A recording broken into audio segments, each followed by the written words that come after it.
Man, I'm starving. I gotta make a stupid video. I can't stand this. Oh, didn't see you there.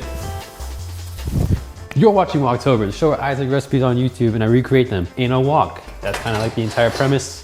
This is a wok, in case you didn't know. Big pan, we already went over this. Today we're making pad krapow, aka holy basil chicken, or just like spicy chicken with basil. You dice the chicken, get some garlic in there, some chili peppers, some shallots, basil, and that's about it. It's also doused in a sauce, like it's a concoction of fish sauce, oyster sauce, and soy sauce. Relatively simple, comes together fast, serve it with rice, probably pretty delicious. So we're just gonna dice these peppers. Actually, I don't even think, we don't even dice them. We're just gonna slice these peppers, slice the shallots, get the garlic minced, relatively fine, not too fine.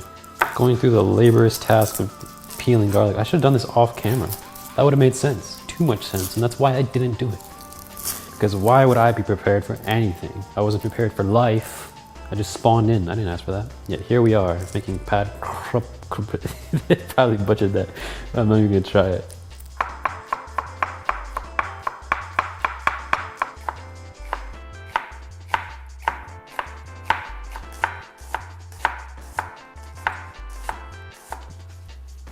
So I've since cut the basil, the shallots, the peppers, the garlic. It's all ready to go. Last thing is to prep the chicken and we'll just get on the wok and it should come together in like 30 seconds or less. So I've had this chicken in the freezer for probably too long. He recommends to leave it in the freezer for 10 minutes just to firm it up to make it easier to dice. I'm gonna see if I left it in too long. Oh, maybe not. It's still pretty limp and soft. I think this will, yeah, it's very cold though. It should work. This little chicken thighs soaked in chicken juice, AKA liquid poison. That's salmonella juice. I love that.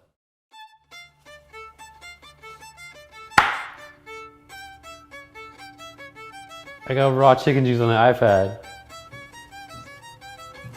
No fucking way. It's like everywhere now. That's liquid poison. That sucks. I don't think this is gonna work. I should have just bought ground chicken. This is actually really difficult. Chef John demands it. That's literally it. That's the only reason I'm processing 3 pounds of chicken by hand, is because Chef John demands it. He's like, don't you dare get ground chicken. No, don't do that. It's not gonna be fresh. Well.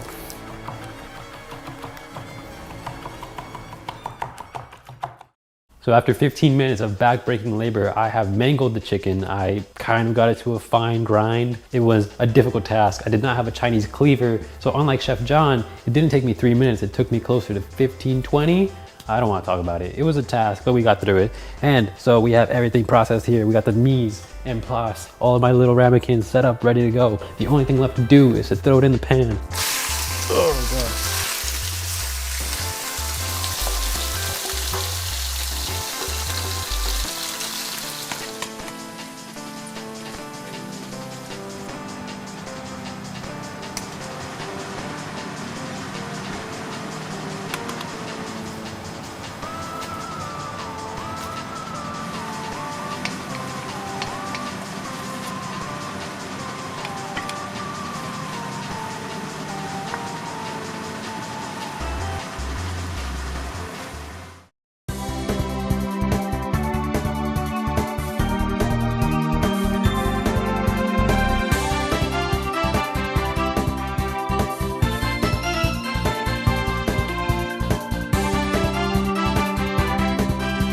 Finally, we're done. Pad krapow. This is it.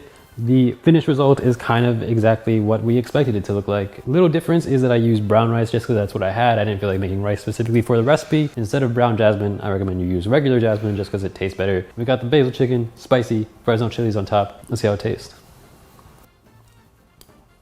In spite of me massacring the chicken, it actually came out to a nice grind consistency. It actually tastes like ground beef. It doesn't taste like ground beef, but it like has the texture of ground beef. Very flavorful, tons of umami. We got the Squib brand fish sauce right here. We got the soy sauce, the oyster sauce. It's all coming into play. It's blending together nicely. Not as spicy as I would have expected it to be. We could not find Thai bird's eye chilies, so maybe that's a factor in there. That's why it wasn't as spicy. And I also think I did not use enough basil. I used an entire container's worth, but I probably could have gotten more, especially because I didn't get Thai basil specifically. I got like regular basil. Just like Chef John, the chicken has just tons and tons of flavor, and that kind of balances out with the plain rice. Just on its own, it'd be a little bit too savory, but as a combination, it really does work well. It does have like a lingering fishy taste, which may not be super appetizing to you, but I think it's good. I think it adds a lot of character, gives it that umami that I was mentioning. I'd give this an honest rating of, we're not doing Walktober videos anymore, it's already the end of the month, but was a good time while it lasted. Now with that said, I'd like to thank my patrons. Thank you to Eggox, thank you to Max Gin, thank you to everybody on the fridge. It really means a lot to me. I appreciate your support. I'm gonna finish this off camera because I'm actually legitimately starving. I wasn't in the fridge for no reason. I need to eat this.